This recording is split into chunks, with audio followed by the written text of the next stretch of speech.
Hoy, desde Editorial Esquematízate, os queremos hablar sobre si podemos realmente evaluar a nuestro alumnado de forma justa. ¿Existe algún método o un sistema ideal de evaluación? Somos conscientes todos que la evaluación es un proceso importante dentro del aprendizaje, de hecho forma parte del propio proceso de aprendizaje porque nos permite medir el avance en los conocimientos y en el aprendizaje de nuestro alumnado. Hemos de ser conscientes que la evaluación no es solo la calificación, ese pongo una nota, al contrario, la evaluación debe ser continua a lo largo del tiempo porque lo que debe permitir es mejorar ese proceso de enseñanza-aprendizaje. Debe permitir detectar aquello en que nuestro alumnado puede tener más dificultad y buscar otras estrategias, otras metodologías, otras formas de aprendizaje para que pueda realmente adquirirlo. Realmente sirve para eso la evaluación. Entonces es importante ver qué métodos, qué sistemas podemos utilizar para que ésta sea lo más justa posible. Pero para ello nos debemos preguntar primero, ¿a qué me refiero con una evaluación justa? Bueno, una evaluación justa en principio debería ser aquella que recoge la situación individual de cada alumno a partir de su punto de partida y tiene en cuenta sus necesidades y sus capacidades, así como su situación personal. Teniendo en cuenta esto, ¿qué métodos podemos utilizar para evaluar de forma justa? Bueno, tradicionalmente se han utilizado los conocidos por todos, ¿no? Los exámenes escritos. Sí tienen una ventaja y es que acostumbran a ser mucho más objetivos, pero por otro lado igual no permiten recoger demasiado otras competencias, otras habilidades a la hora de evaluar. Por otro lado, el trabajo, por ejemplo, por proyectos nos permite ver esa creatividad, esa aplicación de habilidades a nivel práctico, pero sí que es cierto que es algo más subjetivo. También están las evaluaciones orales, en las que para ver cómo es su discurso, su argumentación, no son muy positivas, nos ayudan mucho, pero es cierto que hay alumnos que sufren muchísimo ante el estrés que les genera este tipo de evaluación delante del adulto.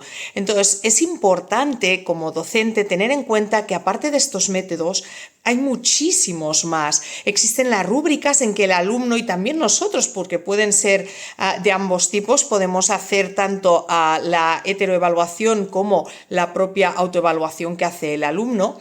Las rúbricas nos permiten también ver cómo estamos aprendiendo y las dianas y otros sistemas variados.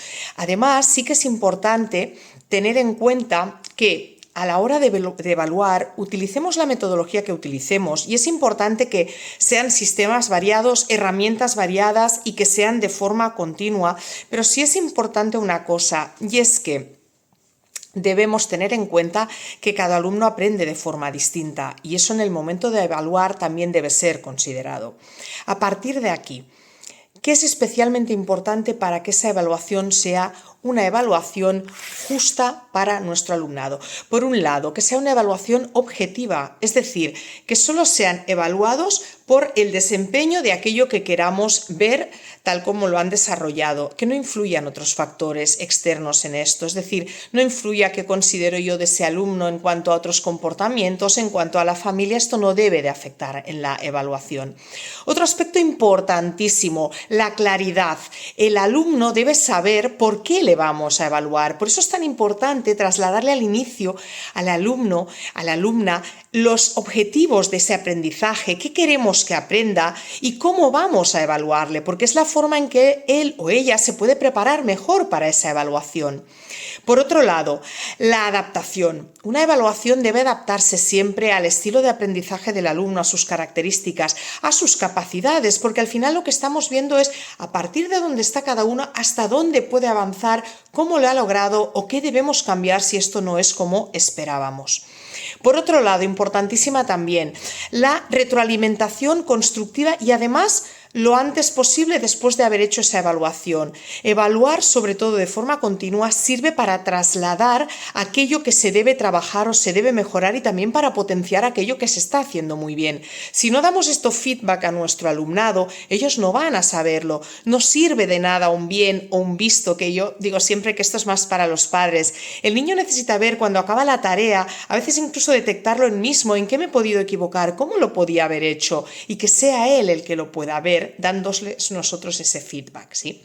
Y por último también es importante que sea equitativa, es decir, el origen socioeconómico, la raza, la religión, el género no deben afectar para nada y se deben de tener en cuenta en el momento en que hay que evaluar a ese alumno para que pueda comprender lo que estamos evaluando en él. Con lo cual, un poco para cerrarlo, ¿no? Siempre debemos de seguir buscando la forma más justa de evaluar. Para ello, partamos de estas características que hemos dicho y diversifiquemos a lo máximo los métodos y las herramientas que utilizaremos para evaluar a nuestro alumnado.